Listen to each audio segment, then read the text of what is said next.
Ahojte, tak vás vítam znova z brehov Malého Dunaja. Dneska som sa vybral zás k vode, iba tak na pár hodín od rána, už som stával za tmy. Len som si ešte balil veci, lebo veci som mal v člne naložené udice. A vlastne všetko.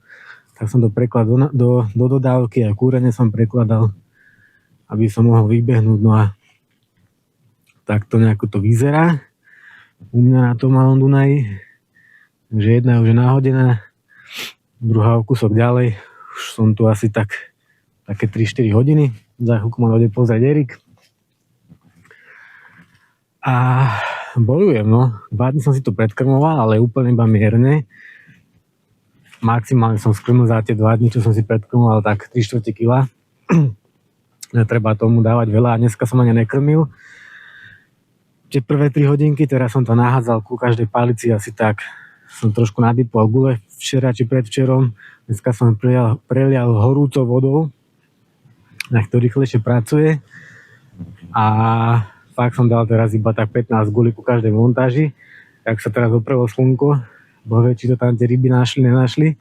Čo som tam predtým predkrmoval. Tak uvidíme, no. Nachádzam sa dneska na takom mieste. Upravenom, navštevovanom. Tak uvidíme, či sa niečo podarí do večera uloviť. No, rozbitý z alergie. Či čo to je? Nejaký streptokúk. Bastard ma napadol zase, jak to býva u mňa zvykom. No ako som spomínal, spravíme si montáž jednu.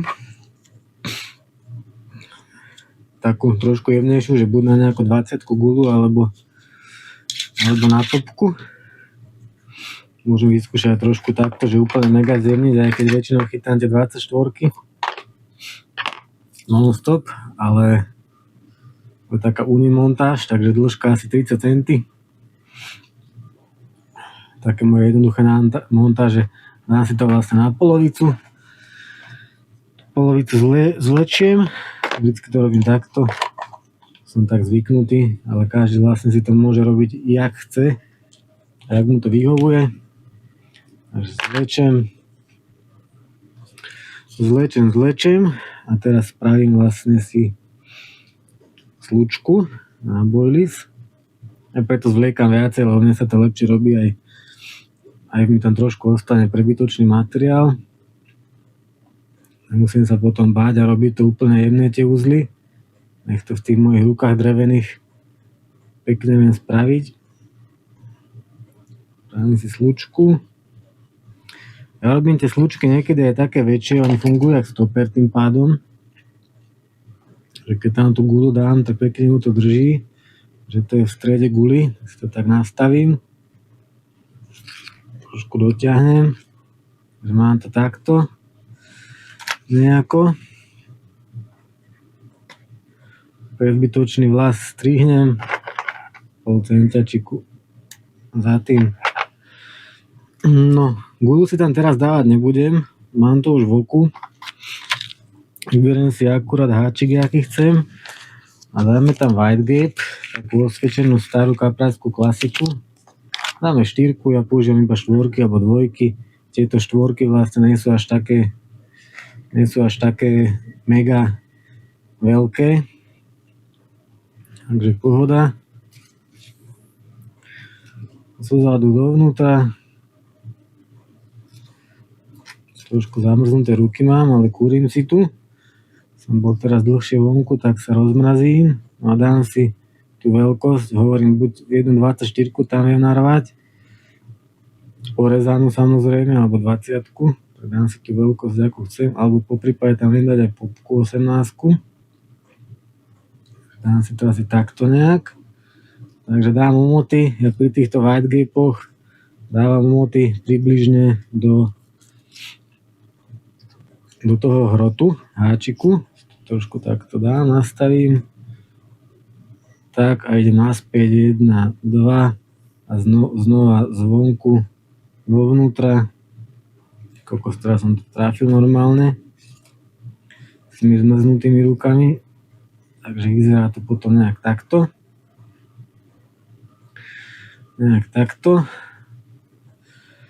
No. Vlastne ostal mi tu pekne takto, neviem, 5 cm. Zvlečené nad háčikom. Trošku je to pípa, ale to má vybité signalizátory. Jeden píp nič neznamená. No, dáme si tam zmršťovačku. Tu voľa, kde nájdem nejaký kúsok odstrihnutý. Keď nie, tak strihneme si. Našiel som, takže si strihneme. Tak centimeter. Navlečíme to tam. Neviem, či tu mám zapalovač so sebou. Ale niekde by tu mal byť. Prevlečeme. A taká finta, keď to zmršťate so zapalovačom a nechcete, aby sa vám to spálilo, tak normálne naslínite to celé. Normálne ten vlas. Je to trošku nechutné.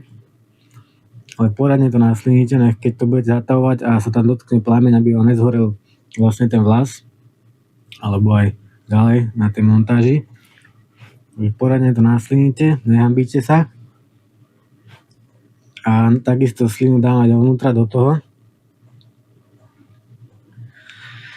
Teraz zoberiem zapalovač, ktorý by som mal mať vo vrecku. Áno, mám. Hovorím, treba to poriadne nasliniť, treba sa toho hanbiť. Keď ženu sliníte doma, tak tiež sa toho nehambíte. Takto pomaličky sa treba zataviť. Ona tá slina potom stade vyteče. Treba si dať chvíľku prestávky. Znova trošku nasliním konec. Tak, ja to nikdy nepreháňam, trošku si ju vyhnem. Fúknem. Mám to vlastne v tom tvare, akom chcem. A vlastne to drží, jak to je namaslinená tá šnúrka, jak je mokrá, tak sa mi neprepáli a vyzerá to nejak takto. Takže taká pohodička, úplne jednoduché. Tu ešte hodíme broček gramový. Nakoniec toho zvlečeného zacvaknem zubami.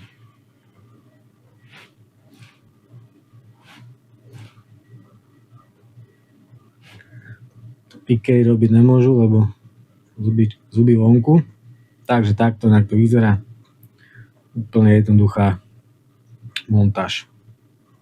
A teraz uvidíme, čo tam osadím, to si povieme za chvíľočku. Ešte si to rozmyslím. A samozrejme ešte na konci. Takto by to nefungovalo, takže na konci ešte dáme anti-tangle. Až mám posledný. Hlavne, že doma mám ešte 200. A poď von.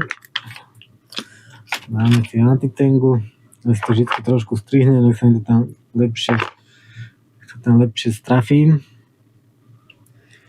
Takže dáme si to tam. No, vidíte, odstrihnem si to aj tak to tam neviem narvať. Máme to tam. Spravím si, teraz si vlastne dávam tú dĺžku na 200, chcem mať taký trošičku dlhší, takže kľudne som si mohol na začiatku odstrihnúť aj viacej, aby mi to sedelo, jak má. A tu už som krepí s mojimi prstami drevenými, že si pomôžeme ihlou. Nabereme šup, vyberme si doťahovák. Dotiahnem si to fajnovo, trošku nasliním, sa mi to tam nespáli, poriadne dotiahnem, vybavené, toto už ani nestrihám, tento prebytok, to sa pekne schová, aj keby tam boli toho 3 cm do toho antitanglu, preťahneme cez uzlík.